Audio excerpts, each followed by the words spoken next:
Lo que el Señor va a hacer en tu vida, lo tienes frente a tus narices.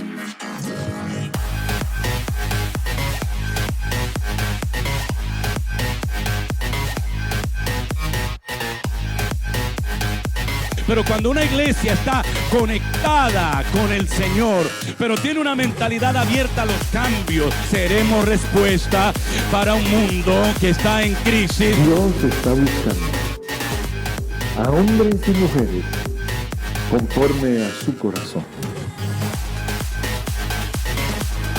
En medio de la crisis, los hijos tienen que adorar. Se trata de Jesús. Apocalipsis 12 dice: entonces, oh santo, diga entonces, fui testigo de un suceso de gran importancia. ¿Dónde?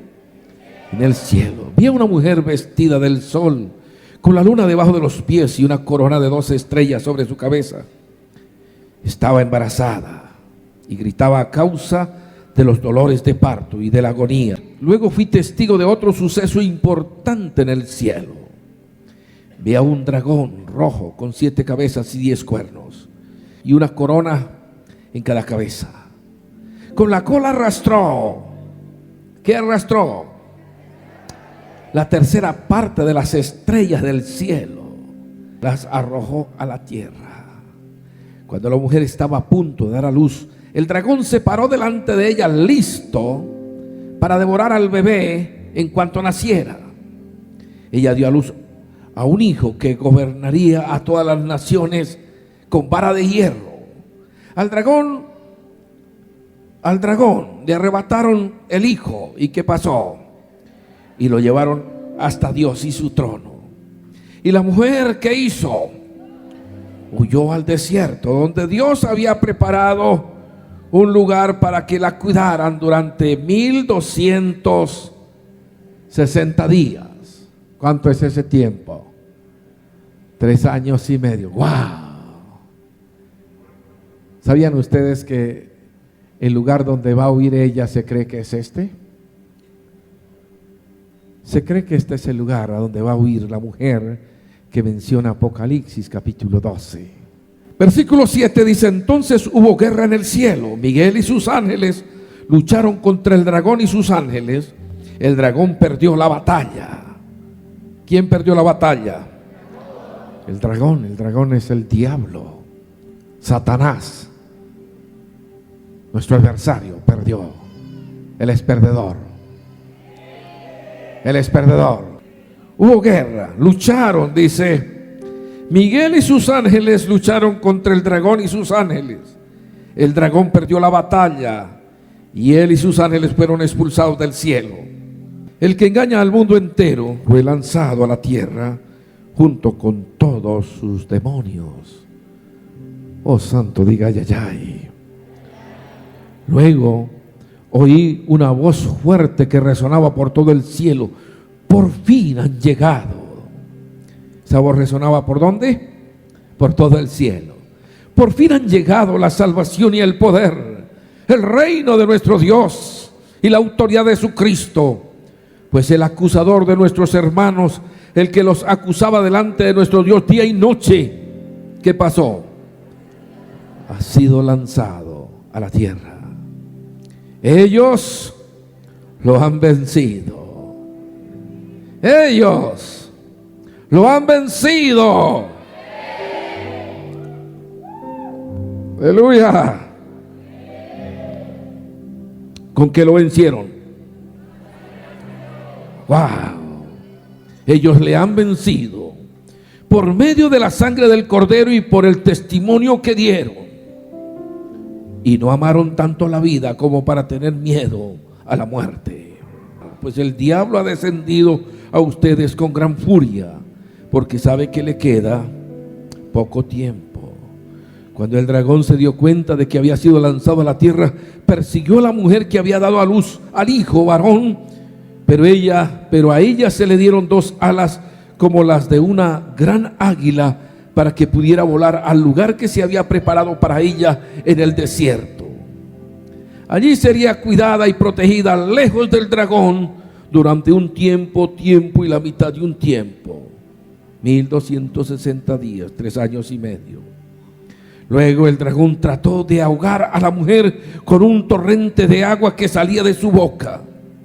Pero entonces la tierra, ¿qué hizo? ¿Qué hizo la tierra? Ayudó a la mujer y abrió la boca y tragó el río que brotaba de la boca del dragón. Así que el dragón se enfureció contra la mujer y le declaró la guerra. ¿A quién? Al resto de su descendencia. A todos. ¿A quiénes? A todos los que obedecen los mandamientos de Dios y se mantienen firmes en su testimonio de Jesús. Entonces el dragón se plantó a la orilla junto al mar. Dios nos ayude. Esto es extraordinario, ¿cierto? Nos fascina muchísimo. Escuchen, líderes, me llama la atención muchísimo que el texto dice: y ellos le han vencido. Ellos le han vencido. Me fascina muchísimo. Este capítulo 12 nos habla entonces de la mujer. ¿De quién más nos habla? Del hijo varón. ¿De quién más nos habla? De los otros hijos de la mujer. ¿De quién más nos habla? Del dragón, ¿cierto? Del dragón. De esas cosas nos habla este capítulo 12 del libro de Apocalipsis. Presten mucha atención. ¿Cuántos están listos para oír? Los maestros de la Biblia tienen diferentes opiniones sobre quién es la mujer. Hay diversidad de opiniones acerca de esta mujer. ¿Quién es la mujer? Algunos piensan que la mujer es la iglesia. Número 1. No fue la iglesia la que dio a luz al Mesías. No fue la iglesia. Esa es una razón fuertísima. Capítulo 12 de Apocalipsis, versículo 5, dice: ella dio a luz un hijo que gobernaría a todas las naciones con vara de hierro. Su hijo gobernará a todas las naciones. No fue la iglesia la que dio a luz al Mesías. La iglesia nace ¿cuándo? La iglesia nace en Pentecostés, ¿cierto? Capítulo 2 del libro de los Hechos. Ahí estaban aproximadamente ¿cuántos? Aproximadamente unos 120, quizás 100, quizás 90, quizás 110, unos 120 aproximadamente. Estaban ahí cuando de repente sopló un viento fuerte y descendió el Espíritu Santo y nace la iglesia. Número 2. Nunca en el resto de la Escritura se refiere a la iglesia como a una mujer embarazada. No se refiere la Biblia a la iglesia como mujer embarazada. Se le compara con una novia virgen que pronto se desposará con Cristo. El Evangelio de Juan, capítulo 3, versículo 29, dice algo que nos ayuda. Usted lo leerá en casa. Es el novio quien se casa con la novia, dijo el Señor en Juan 3:29. Y el amigo del novio simplemente se alegra de poder estar al lado del novio y oír sus votos. Son palabras textuales de nuestro Señor Jesucristo. En la segunda carta a los Corintios, capítulo 11, versículo 2, Pablo dice: pues los celo con el celo de Dios, los prometí, dice Pablo, como una novia pura a su único esposo, Cristo. Escribiendo a los Corintios.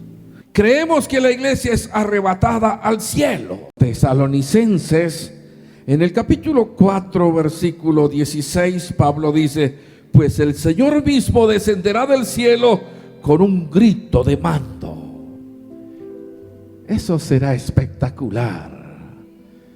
Si yo no he muerto todavía, Yo espero que cuando suene ese grito, yo esté haciendo su obra con diligencia. Yo esté haciendo su trabajo con todo el alma. Pablo impresiona con esa palabra que dice en Tesalonicenses: pues el Señor mismo descenderá del cielo con un grito de mando, con voz de arcángel y con el llamado de trompeta de Dios. Primero, los creyentes que han muerto se levantarán de sus tumbas. Luego, junto con ellos, nosotros, los que aún sigamos vivos. Y ellos le han vencido. Ellos le han vencido. Pero seguimos mirando. La mujer de Apocalipsis recibe alas de águila. Un contraste con recibir alas para volar al desierto. Un contraste grande con la iglesia, que será raptada. La iglesia no recibe alas, será arrancada. Nos llevará el Señor con el cuerpo con que Jesús resucitó de entre los muertos. Un cuerpo glorioso. Seremos transformados. Me gusta eso. Entonces la iglesia es raptada, pero a la mujer se le dan alas de águila. Oiga eso. Además, la iglesia es llevada al cielo, y en el cielo no hay desiertos. Es un gran contraste. En el cielo no hay desiertos. La mujer es llevada ¿a dónde? Al desierto, donde será sustentada por 1260 días. La mujer está protegida. Ella está fuera del alcance de la serpiente. El versículo 14 del capítulo 12 del libro de Apocalipsis nos habla de eso. Pero a ella se le dieron dos alas como las de una gran águila, para que pudiera volar al lugar que se había preparado para ella en el desierto. ¡Wow! Esta ciudad, ¿cuántos años tiene? Muchos. Quizá 2000 años, quizá un poco más. Algunos creen que en esta ciudad habitaron los exenios que fueron contemporáneos con la persona de Jesús. Algunos piensan eso. Se cree que a ese lugar posiblemente va a huir la mujer del capítulo 12 del libro de Apocalipsis. Entonces, iglesia, si la mujer no es la iglesia, entonces, ¿quién es ella? Es la pregunta. Hay varias razones por las que creemos que la mujer se refiere al fiel remanente de Israel. Fiel remanente. No todos los que se dicen israelitas son descendientes de Abraham. Son los de la fe de Abraham, dice Pablo. Dios puede levantar aún de las piedras hijos a Abraham, dice la Escritura. Son el fiel remanente, diga fiel. El fiel remanente de Israel. Veamos características de la mujer. La descripción de la mujer sugiere que ella es Israel. 12:1 del capítulo de Apocalipsis. Entonces fui testigo de un suceso de gran importancia en el cielo. Vi a una mujer vestida del sol, con la luna debajo de los pies y una corona de 12 estrellas sobre la cabeza. Siempre que se habla de las 12 estrellas, normalmente se está relacionando con las 12 tribus. El apóstol Juan dice: apareció en el cielo una gran señal. Una gran señal. Una mujer vestida del sol, con la luna debajo de sus pies y sobre su cabeza una corona de 12 estrellas. Líderes, pastores, hay 3 razones en este versículo por las que recordamos a la nación de Israel. Número 1, con frecuencia la nación de Israel es comparada con una mujer. El libro de Isaías 54:1, Jeremías 3:6 y 3:10, Oseas 3:1 y Gálatas 4:26 al 27. Tome la cita para que usted pueda leerlas en la casa con cuidado, con toda la atención. Número 2. José tuvo una visión del sol y la luna y 11 estrellas. En Génesis 37:9. El sol, la luna y las estrellas representaban a la joven nación de Israel, a la naciente Israel. Recuerde que Dios da la promesa a Abraham: haré de ti una nación. Abraham tiene un hijo. ¿Quién es el hijo de Abraham? Isaac. Isaac tiene 2 hijos. ¿Cuáles son? Esaú y Jacob. Jacob tiene ¿cuántos hijos? 12, los 12 patriarcas.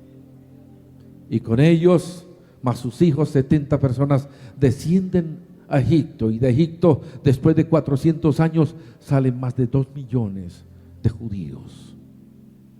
Más de 2 millones de descendientes de Abraham. Iglesia, es interesante mirar algunas cosas.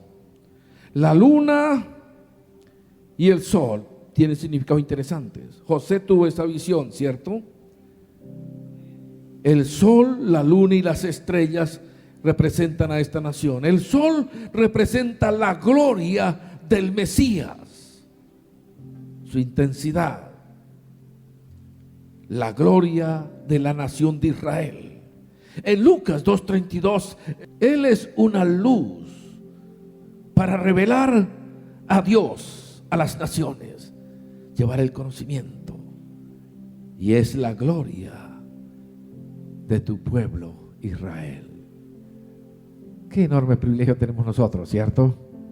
Que como ellos no aceptaron, a nosotros se nos concedió el gran honor de revelarlo a Él ante el mundo, de llevar el mensaje, de dar a conocer al Hijo de Dios, al Dios hecho carne. Amén. ¿Están conmigo?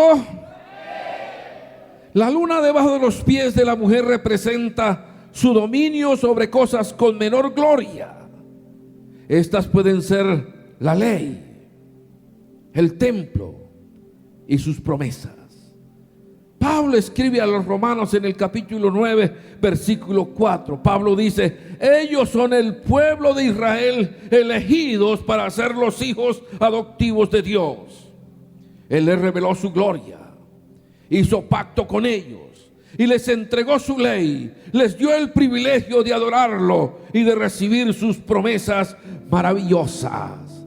Les otorgó a ellos el privilegio de adorarlo. La mujer estaba embarazada con dolores de parto y dio a luz al Mesías, dice Apocalipsis capítulo 12, versículo 2 y 5.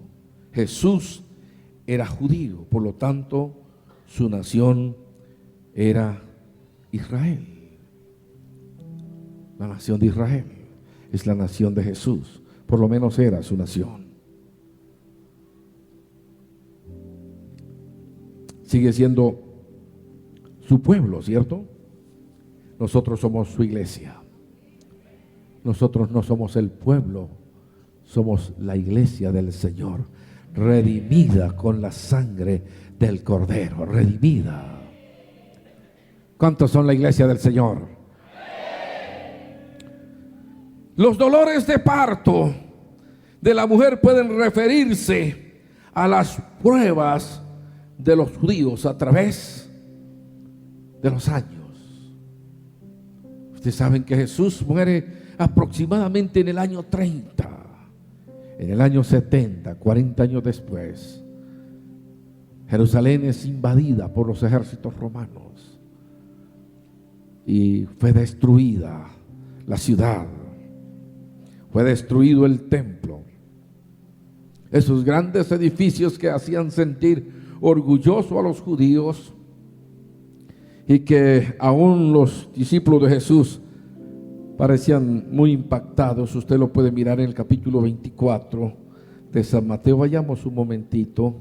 Dice: cuando Jesús salía del terreno del templo, sus discípulos le señalaron los diversos edificios del templo, pero él le respondió: ¿ven todos esos edificios? Les digo la verdad, serán demolidos por completo, no quedará ni una sola piedra sobre otra. Eso se cumplió 40 años después. Jerusalén fue destruida, sus murallas fueron destruidas, el templo fue destruido, los judíos fueron sacados de su tierra, fueron dispersos por las naciones, hasta 19 siglos después, 1948, el mundo se pone de acuerdo para devolverle a Israel su tierra y empiezan a regresar los judíos a su nación. Y pues empiezan a hacerse en un pueblo fuerte. E Israel empieza a florecer. La higuera empieza a florecer. Oh santo, ya casi sus frutos están maduros. Así que los dolores pueden representar todo lo que le sucedió. El holocausto nazi.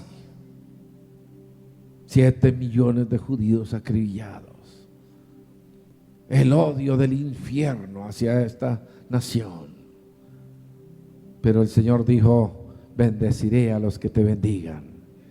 ¿Cuántos bendicen a la nación de Israel? Bendíganla. Bendíganla para que ustedes sean bendecidos. Oh santo. La Escritura nos dice que cuando vino el cumplimiento del tiempo, Dios envió a su Hijo nacido de mujer y nacido bajo la ley. Las 3 razones mencionadas sugieren que la mujer representa a la fiel nación de Israel. Escuche, la mujer es protegida por Dios. Dios va a proteger a los judíos fieles durante la gran tribulación.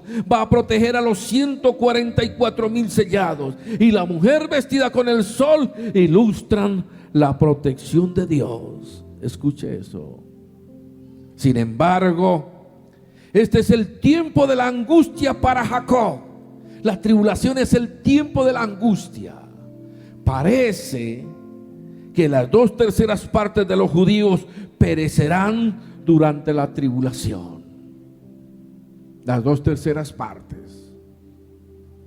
Si son 8 millones, ¿cuántos pueden posiblemente morir?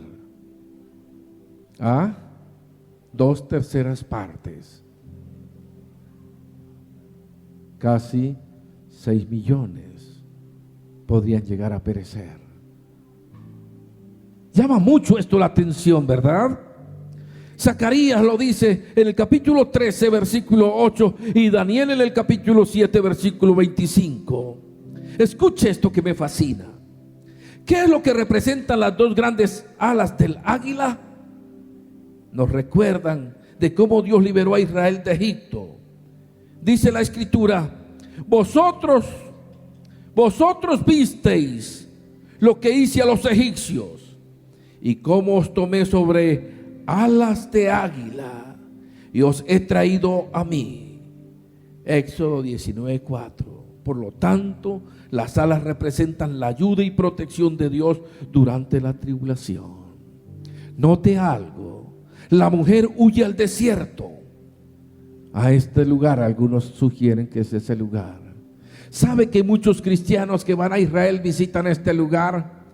Y muchos de ellos llevan Biblias y las han puesto en lugares estratégicos para que cuando los judíos huyan a ese lugar tengan la palabra de Dios.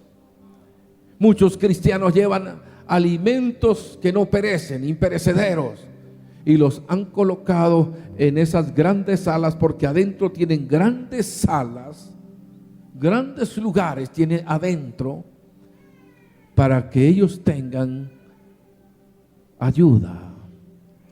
Los cristianos verdaderos han ayudado a los judíos en muchas ocasiones. Aún en el holocausto nazi, muchos judíos fueron protegidos por cristianos que los escondieron en sus casas y los sustentaron durante el tiempo de la persecución. Hoy muchos cristianos llevan alimentos imperecederos y los colocan en lugares estratégicos de la ciudad rosada, de Petra, la ciudad de piedra. El dragón arroja agua como un río tras la mujer. Escuche, líderes, desde los tiempos de Noé, una inundación ha representado problemas, pero la tierra se traga el agua. La tierra se abrió para tragar a Coré, y todo su séquito, cuando se rebelaron contra Moisés en el desierto, la tierra abrió su boca y los tragó. Esto es interesante, líderes. En Números 16 del 1 al 33 está ese hecho. El mar Rojo se tragó al ejército del faraón que perseguía a Israel. Éxodo 14 del 23 al 28. Es posible que la tierra se trague a los ejércitos del anticristo que persiguen a la mujer. Es posible. La tierra va a ayudar a la mujer, va a ayudar al fiel remanente de Israel. Y si una vez abrió la boca para tragar a Coré y a sus rebeldes, posiblemente en los últimos días volverá a abrir su boca, sus fauces, para tragarse al ejército del anticristo y ayudar al fiel remanente de la nación judía. ¿Qué pueden ver ustedes en todo esto? La misericordia de Dios, ¿cierto? La gran misericordia de Dios. Una cosa es cierta, líderes: Dios sabe cómo proteger a su pueblo y cuidar a los suyos. Dios sabe cómo te protege a ti. Él sabe cómo protegerme a mí. Él sabe cómo proteger a los que le pertenecen a Él. Lo hace a la perfección. Iglesia, todo esto tendrá lugar durante la tribulación. Un proyecto de ley que se está debatiendo en el Congreso contra los ruidosos. Y sabemos que eso no es contra las tabernas ni los lugares de prostitución, eso es contra nosotros. Pero no le tememos a eso. El que está con nosotros es mayor que todos. El que está con nosotros es mayor que todos. Él sabe proteger a su pueblo. Él sabe proteger su iglesia, sus fieles. Él sabe cómo protegerlos. Quiero que miremos por unos minutitos características de los hijos de la mujer. El hijo de la mujer es Jesús, el Mesías. Ella dio a luz un hijo varón que regirá con vara de hierro a todas las naciones. Y su hijo fue arrebatado para Dios y para su trono. Hay tres aspectos importantes acerca de Jesús que menciona este texto. Uno, Él nació como ser humano. Dios se hizo hombre y dejó su lugar en el cielo para salvarnos. Jesús cumple el deseo de Dios. Siempre el deseo de Dios fue tener comunión con nosotros, vivir con nosotros, habitar con nosotros. Increíble eso. Dios siempre quiso vivir con los seres humanos, compartir con nosotros su gloria. Y en Jesús empezó a cumplirse, se cumplirá en su totalidad en el futuro. Jesús se humanó, ¿cierto? Jesús se hizo humano y vino para habitar con nosotros. Después de su ministerio, encontramos en el capítulo 12, versículo 5, que nos dice que el hijo varón fue arrebatado para el cielo. Jesús fue arrebatado al cielo después de 40 días de la resurrección, lejos del dragón, igualmente del ministerio de la iglesia. Ella será arrebatada, la iglesia, para Cristo, lejos del dragón también. En el día del rapto, la iglesia será raptada. Así como Cristo fue arrebatado para Dios, viene el momento cuando nosotros seremos arrebatados también para Dios. ¿Cuántos les alegra esto? Dios se hizo hombre, dejó su lugar en el cielo para salvarnos. El hijo varón fue arrebatado para el cielo después de su ministerio. Jesús fue arrebatado para el cielo, lejos del dragón. Igualmente, la iglesia será arrebatada lejos del dragón. El versículo dice que Jesús gobernará las naciones con vara de hierro. Esto es una cita del Antiguo Testamento. El Salmo 2:9 dice: los quebrarás con vara de hierro, como vasija de alfarero, los desmenuzarás. Él gobernará en un futuro, iglesia, no lejano. Él va a gobernar. No te preocupes si no ocupas un puesto importante en el milenio. Tú ocuparás un cargo importante con Él. Gobernaremos con Él durante el reino milenial. Seremos reyes y sacerdotes. Bienaventurados, ¿quiénes? Los pacificadores. De ellos recibirán la tierra por heredad. La tierra será nuestra, así que no te preocupes si no tiene tierra. El versículo dice que Jesús gobernará las naciones con vara de hierro, ¿verdad? La mujer tiene otros hijos aparte del hijo varón. Entonces el dragón se llenó de ira contra la mujer y se fue a hacer guerra contra el resto de la descendencia de ella, los que guardaban los mandamientos de Dios y tienen el testimonio de Jesucristo. Apocalipsis 12:17. ¿Quiénes son estos? El resto de la descendencia de ella. La pregunta es: ¿son únicamente judíos? En cierto sentido, Israel es madre de todos los creyentes. Gálatas 4:26. Pablo dice: pero la otra mujer, Sara, representa la Jerusalén celestial. Ella es la mujer libre y es nuestra madre. ¿Es qué? Nuestra madre, dice Pablo. Nuestra madre es Sara, la esposa del padre de la fe.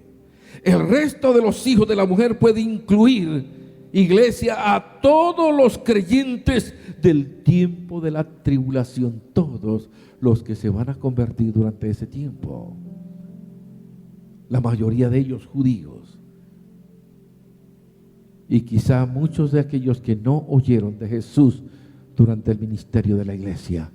La mayoría serán ellos, los que tuvieron la oportunidad de recibir a Jesús. Si no lo hicieron, no tienen nada que hacer. Un espíritu de error vendrá sobre ellos para que se condenen por cuanto no quisieron obedecer a la verdad. Eso dice Pablo en el capítulo 2 de la segunda carta de Tesalonicenses. Vendrá un espíritu de error sobre ellos. Iglesia, importantísimo esto que les acabo de compartir a ustedes. Dios protege a la mujer del dragón. Dios la protege. Pero hay algo aquí extraordinario, y es que Dios capacita a los hijos de la mujer. Diga: capacita.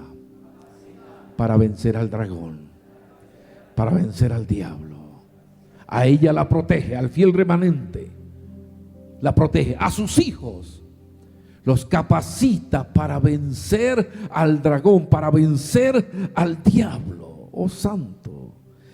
Y viene entonces el interrogante: ¿qué queremos decir con los creyentes vencen al acusador por la sangre de Jesús? Y esto es fascinante. Y ellos le han vencido. Y ellos le han vencido. La pregunta es: ¿qué queremos decir con los creyentes vencen? Escuche, número 1, dependen de la sangre del Cordero. Los que vencemos, no vencemos por nuestras habilidades, no vencemos por nuestras propias fuerzas. Dependemos de la sangre del Cordero vertida en la cruz del Calvario. Hay poder en la sangre, iglesia. Líderes, hay poder en la sangre del Cordero que fue inmolado desde antes de la fundación del mundo. El infierno se estremece cuando la iglesia declara que hay poder en la sangre del Cordero, que hay poder en la sangre de Jesús. Deleítese, iglesia. ¿Cuál es la clave entonces para vencer al acusador y sus acusaciones? Recuerde que Él nos acusa día y noche. Apocalipsis dice: fue lanzado afuera el acusador de nuestros hermanos, el que los acusa día y noche. Aquí hay algo interesante. Cuando Satanás se rebela contra Dios, Isaías 14, Ezequiel capítulo 28. Satanás fue sacado del cielo de Dios, donde está el trono de Dios, fue sacado Satanás. Por alguna razón, Dios le permite que él vaya de cuando en cuando al cielo. Cuando va, lleva una enorme lista. Y muchas veces ha llevado, incluido mi nombre. Allá ese Diógenes. Y quién sabe qué dirá, ¿cierto? Dejó que era perfecto. Dijo: ¿acaso usted cree que Job te sirve porque te ama? ¿Qué va? Te sirve porque lo ha bendecido tanto. Job desinteresado. Es por las enormes bendiciones que tú le impartes que él te sigue. Y Dios le demostró que no era por eso, ¿cierto? Interesante eso. Podríamos mirar muchas cosas. ¿Cuál es la clave para vencer al acusador y sus acusaciones? Escucha, iglesia, es la sangre del Cordero. Dependemos de la sangre del Cordero, no de nuestra justicia propia. Juan dice: si andamos en luz, su sangre nos limpia de todo pecado y culpa. Si andamos en luz. Juan 1:7, pero si andamos en luz como Él está en luz, tenemos comunión unos con otros, y la sangre de Jesucristo su Hijo nos limpia de todo pecado. La sangre es poderosa para limpiarnos de todo pecado. Ahora pues, dice Pablo, ninguna condenación hay para los que están en Cristo Jesús. Romanos 8:1. Pablo sigue diciendo: ¿quién acusará a los escogidos de Dios? Dios es el que justifica. ¿Quién es el que condenará? Cristo es el que murió, más aún el que también resucitó, el que además está a la diestra de Dios, el que también intercede por nosotros. Él clama por ti y clama por mí. Él intercede a su Padre. Padre, bendice a Diógenes, da las fuerzas que él necesita, da la ciencia y la sabiduría que él requiere para hacer el trabajo que hay que hacer en Piedecuesta y sus alrededores, en Colombia, en el continente, en el mundo. ¿Cuántos creen que el mundo puede ser para Cristo? El mundo será para Cristo. Esta generación será para Cristo. Sigue hablando el apóstol Pablo. Él sigue diciendo, dice el apóstol Juan, sigue diciendo: hijitos míos, estas cosas os escribo para que no pequéis. Si alguno hubiere pecado, abogado tenemos para con el Padre, a Jesucristo el justo. Y es la propiciación por nuestros pecados, y no solamente por los nuestros, sino también por los de todo el mundo. Escuche, líderes, ¿qué se quiere decir con clamar a la sangre? ¿Qué es lo que se quiere decir cuando decimos clame a la sangre? No olvide esto jamás. Clamar a la sangre significa pararse y reclamar los derechos que la sangre de Jesús nos concede. Pedir los derechos. Padre, yo he sido redimido por la sangre del Cordero. Soy tu hijo. Señor, dame la bendición de hijo. Oh Dios, si uno mira la historia del hijo pródigo, ¿qué fue lo que hizo el padre cuando llegó el hijo perdido? Sacrificó el cordero, el becerro gordo. Él no te tiene para ti ni para mí, lo menos Él tiene lo más para nosotros.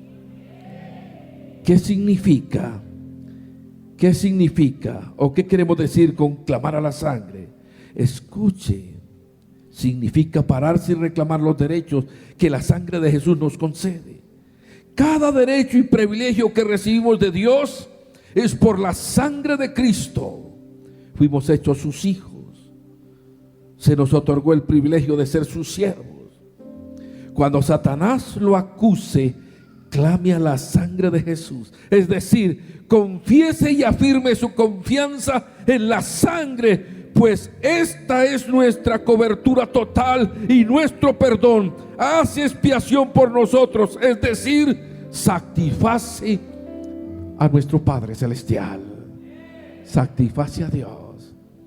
Cuando Él me mira, no me mira tal como soy, me mira a través de la sangre. Y Él dice, está la señal de la sangre sobre Él. Está la sangre. Está la sangre de mi Hijo. Está la sangre del Cordero.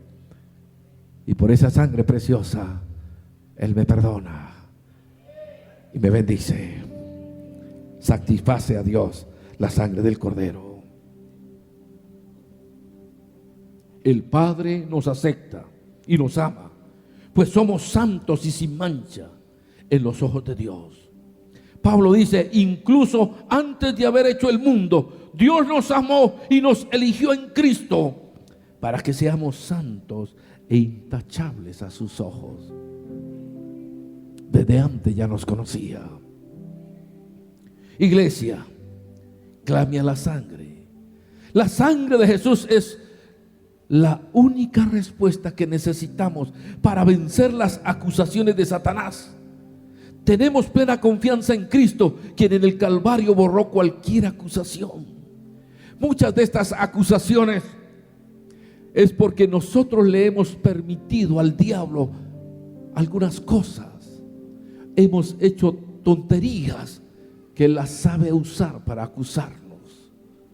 Pero la sangre de Jesús viene sobre nosotros y nos limpia de todo pecado. Clame a la sangre, líder de Jesús. Manténgala en alto como una bandera para acercarse al trono de la gracia. Úsela como una espada para pelear contra la duda y los demonios. Dependa de ella como de una llave para abrir las puertas del cielo para la eternidad. Clame a la sangre, es decir, confíe en el sacrificio de Cristo. Recuerde que cuando David enfrentó el gigante, David no dependió de su habilidad. Tú vienes a mí con espada y jabalina, mas yo voy a ti en el nombre de Jehová de los ejércitos, a quien tú has provocado. En el nombre de Dios. Los ángeles que son más poderosos que nosotros no dependen de su fuerza. Recuerde la carta de Judas antes de Apocalipsis, cuando contendía con el diablo por el cuerpo de Moisés. Se le había encargado a Miguel darle sepultura a Moisés. Miguel, el arcángel, no le dijo, te reprendo, dijo, el Señor te reprenda. El Señor te reprenda. Y Jesús nos dijo a nosotros, en mi nombre.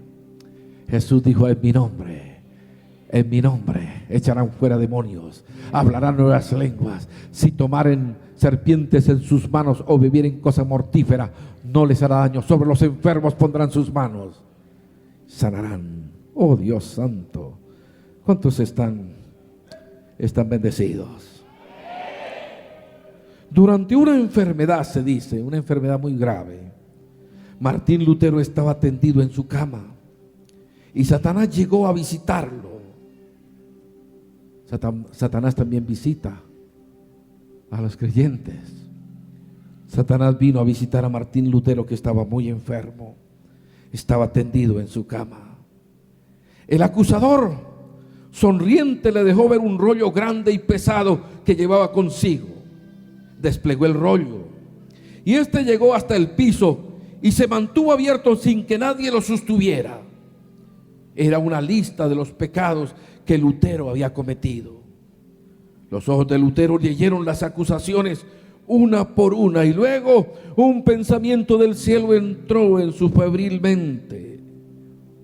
Oiga eso, todas estas acusaciones son ciertas, dijo Lutero a Satanás.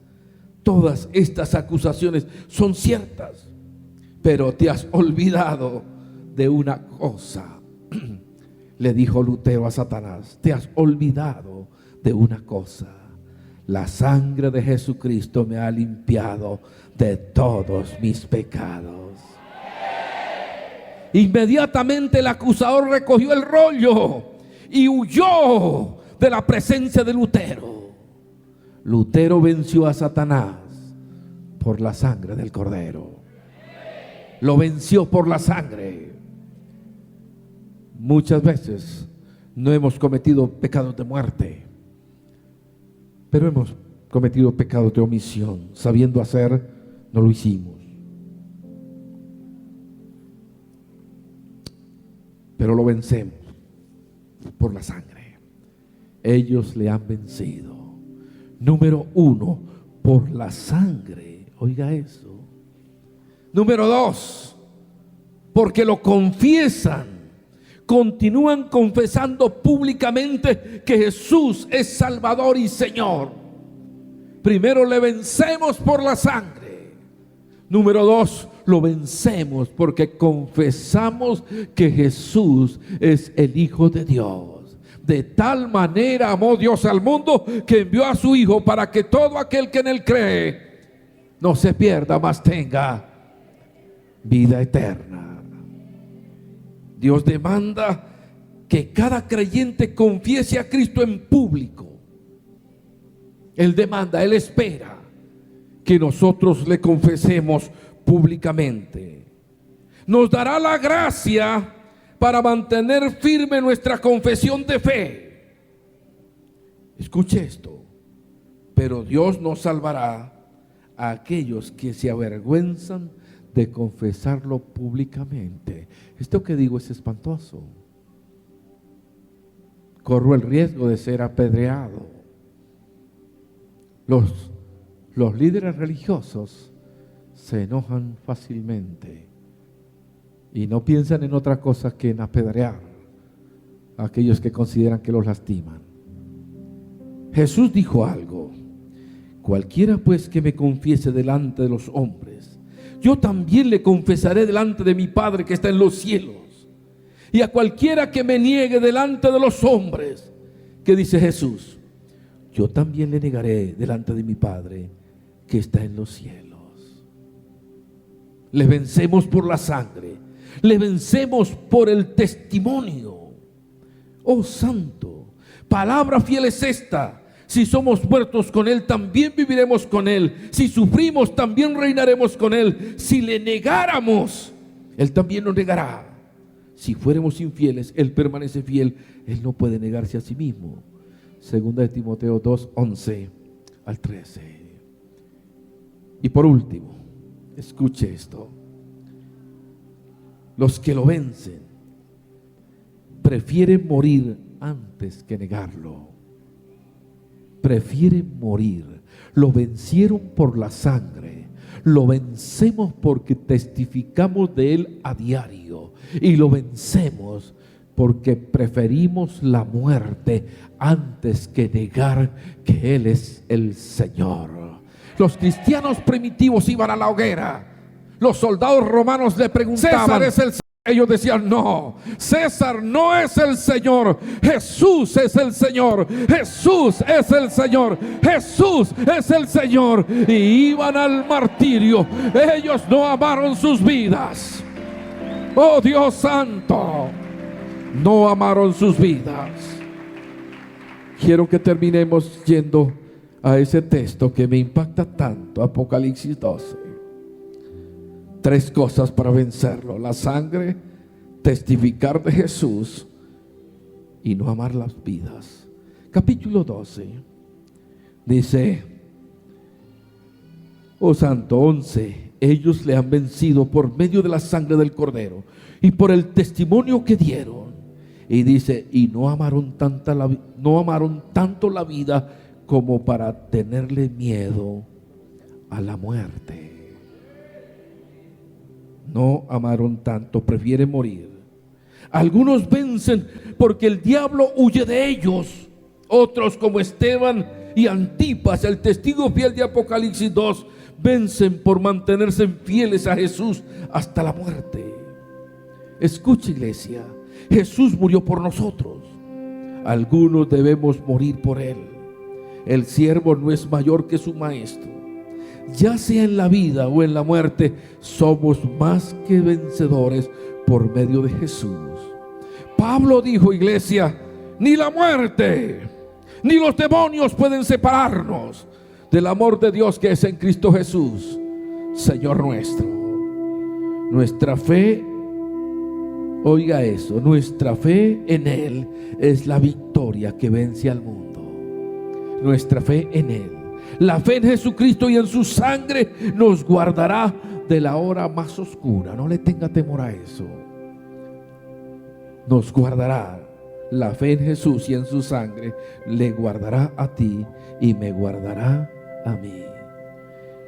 Pero hay algo aquí que impresiona.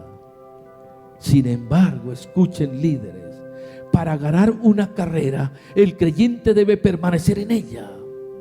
Debemos seguir dependiendo de Él hasta finalizar la carrera. Los inconstantes y los cobardes no llegarán al cielo, mas el que persevere hasta el fin, este será salvo. Hay que permanecer. Hay que permanecer. Los hijos de Dios, el único toque que no nos enseñaron fue retroceder, fue volver atrás. A nosotros nos enseñaron: el que permanece hasta el fin, este será salvo. Este será salvo. Termino con esto. Los creyentes ganamos y somos vencedores si hacemos las tres cosas que mencioné. Dependemos de la sangre, no de nosotros. Mantenemos firme nuestra confesión en público. Y 3, lo amamos valientemente más que a nuestra propia vida. Queda una pregunta. ¿Qué es lo que reciben? ¿Qué es lo que reciben los que abandonan la carrera? Apocalipsis 21:8. Los cobardes irán al lago de fuego. Los cobardes irán al lago de fuego. Lo que el Señor va a hacer en tu vida lo tienes frente a tus narices.